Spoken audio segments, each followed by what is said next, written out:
Hi, you're with me today and we're going to be looking at the Vatican Starter set for the Carnevale Game by TT Combat. So let's get straight into it. Here we are, got the box, nice sturdy construction, got pictures of the gang members there on the back, the logo for the faction there and a description of what's in the box. Got the artwork then, the matches, the characters there, the one that you'll see on the character cards on the online gang builder that's free. So if you are interested in getting into this game, there's no codices like there is with 40k. You just build your gang online, and from there then you can just see how this army or this gang works before even purchasing any models and seeing which works best for you. I personally use it a lot. I think it's good to get to know your opponent and what gangs they're using, and you know, go check it out. So first of all, got a standard sleeve construction. There's the sleeve there. Yeah, nice piece there. I'll leave that on there for reference as we're going along. TT Combat standard box there. You can see their logo on there, and because I've done a few of these before, you can see their web address there if you want to make on the online purchases. So if you want to buy some models, if you can't get them at your local retailer, if you can get them at your local retailer, I get mine for my games in at Homeforth Gaming Centre, but if your local retailer doesn't, this is a place where you can get the models from. So next, we've got our models and our bases. We've all seen these type of bases before, so let's put those to one side. I'll leave them in the box for now, and let's take out the models. So there we go, let's get rid of that, and then we can just see what we need to see. Okay, so unrolling the models here, unpacking them, comes in a bubble wrap. Move that on, no need for that, some more bubble wrap. And then we've got our models bagged up separately. What I'll do is I'll unbag these and get rid of the baggies so we haven't got any glare, and we'll go from there. So let's take them out one at a time, and then we can just lay them out on the table. So we've got what looks like a priest there. Let's move that baggie out of the way.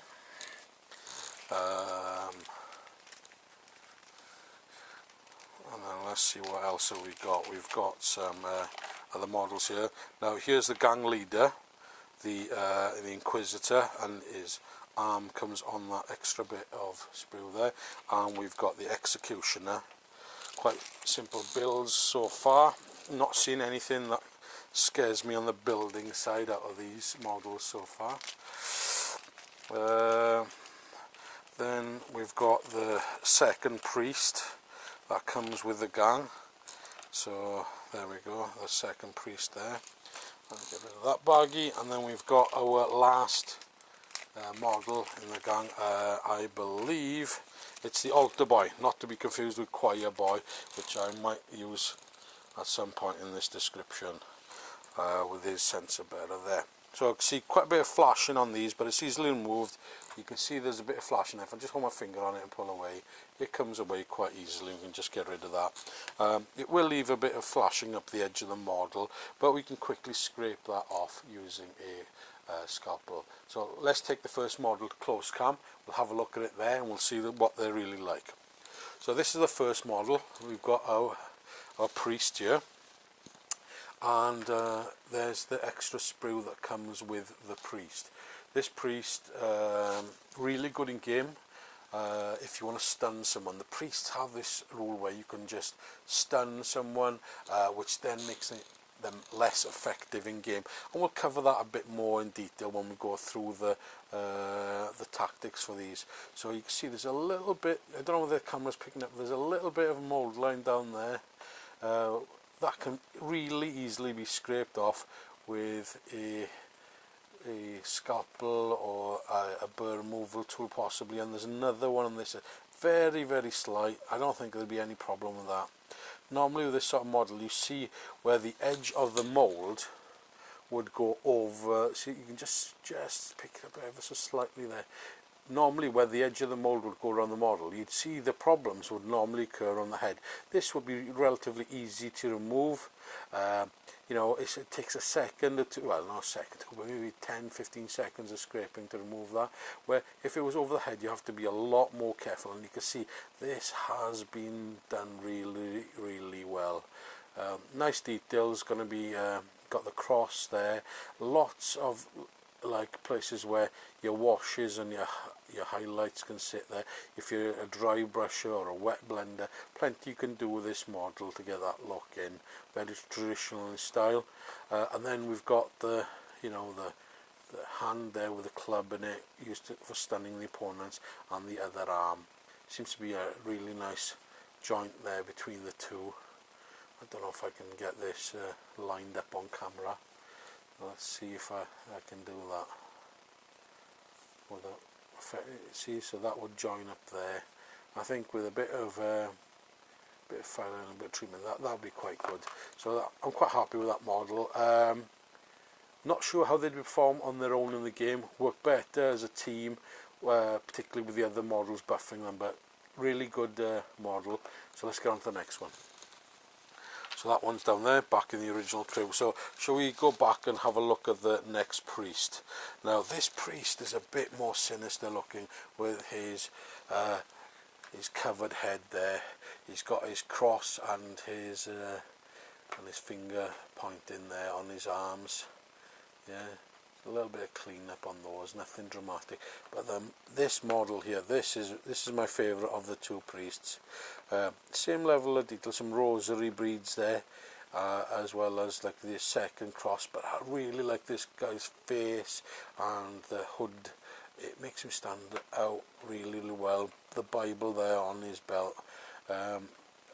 Again, a little bit of a clean up on the edge of this, but nothing that you wouldn't expect with a resin model. Easy build, you know. I'm really happy with the way that TT are putting these models together. I'm really looking forward to seeing the more complex models later on once we get past the starter gangs. So let's get this guy back down with his friends. Now, once the priest have stunned the characters, this is the guy that comes in and does the damage. This is your executioner model. A bit of a glass hammer, so he's really good at hitting people, but not very good at taking the damage. He's got his arm there with the axe on it, which will attach here. But this part here is from another model, and which we'll get to next. But the guy's he's pretty well done. Same problems as the other models. Ever so slight bit of finishing required, but a really nice model. If you want to get into your flesh tones, lots of opportunities to paint that here. You know, trousers have the same opportunity as the other models as for painting. It's got some sort of rolled up, something rolled up in his hand there. Looks like maybe some sort of leather or paper or some sort of like a deed or executioner's documentation. And he's got this huge axe, this axe that's going to just take someone's head off, and in game that's going to be devastating. So we'll see how that goes, and let's get on to the next model. Right, the smallest model in the crew. Now, when I first went through this gang, I couldn't quite see how they operated, and one of the things I've been looking at this morning is how this gang works, and playing more games helps with understanding how these gangs would work together. Now this character is pivotal in buffing the other characters. He gives them a better ability when they get into combat. I believe they got the first strike rule, or gives people with his command ability the first strike rule. So he's going to be pivotal in getting those priests that additional hit early on. That's going to make the difference. And being close and popping that command ability. This is not a close combat character. This is someone that buffs the other characters in the game just to get you that big hit early on. That big hit that'll take one or two members of the opposition's gang down. So if you're going against 5 models, you possibly might be getting against 4 quite early on, and then you can use the fact that you outnumber them to get into a better position. But yeah, nice model, better cast than the other ones. I'm not taken by the hairdo. I'm really not into this sweep back look. However, it just seems to not come up well when it's painted. It looks really good in the sculpt, and it may be a way that people are painting it, spending possibly too much time with like a on the edge of the hair, adding in too much wash, so it looks like it's almost got like this line around the head, like maybe a more natural blend from the face into the hair would give a better look. But the model's good, it's got quite a bit of flashing, but nothing that's going to take too long to clean up. Very fine model. I think it'd be interesting to put it together and see where it would go with that. Probably the most difficult model to build so far, but not overly challenging if you're used to these resin models. Yep. Let's go on to the next one. And the last model. Now this model has, this Inquisitor, he comes in two parts. We've got the main build of the body there, and we've got the sort of prayer book there, or the book, you know, maybe it's the latest novel, something he's catching up on his reading. So there we go, I doubt it in this case. So what we've got is, we've got the Inquisitor there, a good cast, a little bit of clean up, lots of detail in the robe, you know, traditionally would have been a different colour to the other priests, so you're not looking at your browns here, you might be looking at your purples palette here. Got the Maltese cross on his chest there and a crucifix underneath, so plenty of opportunity to do something with this model on the painting side. Facially realistic, it looks really well done. A little bit of a mould line in the back of his neck. Now that's exactly where I'd want to see it, away from that facial detail. So whoever cast this, well done guys. Good choice of placement for that head. In the game, he is one of your primary magic users for the faction. He will be casting spells. He has the ability to buff your other men as well. So couple this guy with the altar boy, you could end up in a position where your priest and your executioner are significantly better in combat for the turn, that they can apply those command points. So we need to be watching these if they're close together. If you need to be trying to spread this gang out, spread them away from each other so they can't have these buff effects.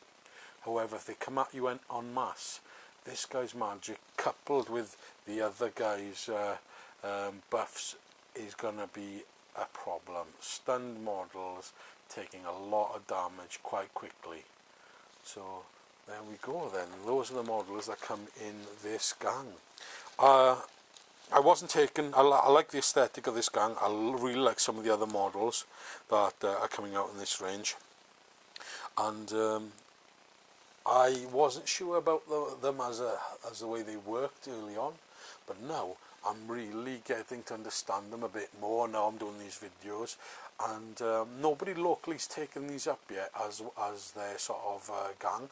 I think this would be a really interesting faction to play.